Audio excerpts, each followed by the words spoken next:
هنروح للطريقة التانية وتسمى رجل الغراب. والفكرة منها انك انت بتعمل سيخ كامل، واللي بعده مثلا هتعمل سيخ 9 متر واللي بعده 3 متر، يبقى انت كده السيخ ده خلصت ال 12 متر بتاعتك.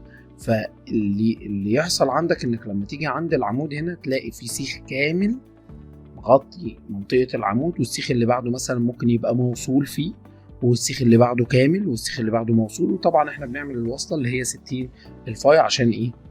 قوة الشد. ميزة الطريقة دي انك انت بتطلع اقل هالك ممكن لو قعدت تفكر في الموضوع شوية. يعني تعالى كده نشوف. هاجي اختار الباص بتاعي واختار السلاب، وهنيجي هنا مثلا ممكن نبتدي ب 12 اول سيخ. البار سبيسنج هتكون 200 وفاي 16، والبار بتاعنا هيكون 12 متر، ودوت هيكون مثلا 3 متر او ممكن نقول 6 متر. يبقى الالترنيتنج بارز دوت يبقى سيخ 12 سيخ 6 سيخ 12 سيخ 6. طيب هاجي مثلا اروح جاي محدد ماشي على الشكل بتاعي بالكامل، ونروح جايين بالشكل دوت. نلاقي الرسمة بتاعتنا اول ما تدوس فينش جاب لك الانديكيشن كده سيخ ال 12 وسيخ 6. وبرضو عشان انت ديفولت بتاع برنامج الرافت اللي هيطلع معاك مش هيكون ده. احنا لو دخلنا من هنا كده وجبنا هو رقم 2 تلاقي ده الانديكيشن اللي بيجي اللي هو تي 16 12 متر وتي 16 6 متر كل 20. المسافة ما بين ده 20 والمسافة ما بين ده 20. والالترنيتنج يعني تبادلي، بحيث ان انت تبقى فاهم الفكرة ماشية ازاي. طيب خلينا نشوف الحديد كده عن طريق ان انا اجيب واير فريم. هتلاقي ادي السيخ بتاعنا وادي السيخ اللي ال6 متر. تقدر تتحكم بقى فيه زي ما انت عايز بطول السيخ زي ما احنا عايزين. بس تعال نشوف ازاي هنكمل الحديد ونعمل الوصلات بتاعتنا. انت مشيت هنا مثلا 6 متر، طيب في 6 متر كده انت مشيت 12، يبقى في 6 متر انت عايز تستغلهم. فال6 متر دول اللي انت تستغلهم انا هروح جاي واخد الباص تاني واحدد واقول له انا عايز البداية بتاعتي. يعني انا وانا برسم ده اللي طلع معايا كده بالشكل ده، فانا ممكن اجي من هنا واقول له ايه؟ انا عايز ده يكون 6 او خليه عادي خليه 12 ونشوف مع بعض و6 برضه.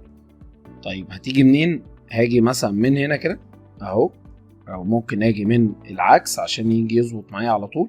هتقول لي بس احنا كده الموضوع مش مظبوط. هروح جاي انا قالب واروح جاي واخد موف نازل بيه على ايه؟ على الحدود بتاعتي بتاعت السلاب. هدوس فينش. هيبتدي بقى يطلع معايا. شايف السيخ بتاعك ال 12 اهو، و المسافة ما بين السيخ والسيخ اللي جاية تعمل ايه؟ الوصلة بالشكل ده.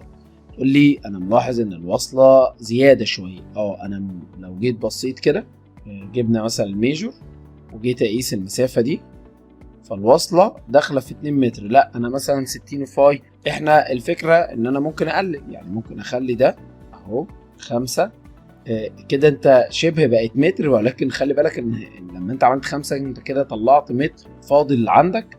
ولو جينا نبص على النقطة دي كده متر والناحية التانية طبعا، فكده انت ايه هتضرت بس 2 متر في الايه في السلاب دي كلها. الافضل ان احنا يعني نبص على كمان الحديد الاضافي، لان مثلا لو عندنا سياخ 3 متر نعرف نستخدمها، فده يكون افضل بدل ما نهدر. هتقولي طب احنا هنسيبهم بالمسافات زي كده؟ لا انا طبعا بعد ما انا بس عامل كده عشان تبان.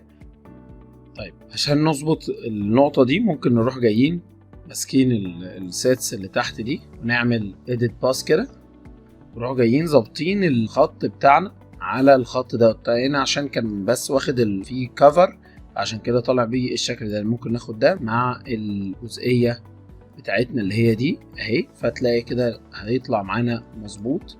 نفس الكلام برضو هنا الخط اللي جاي من فوق مع مين؟ مع النقطة دي، فهتلاقيها جت معانا مظبوطة زي ما انت شايف كلهم جايين فوق بعض بالظبط، والوصلة حتى باينة معانا. وبكده يبقى احنا طلعنا الشكل بتاعنا. عشان بس الرؤيه نروح نشوف او هنخليها دي شيدد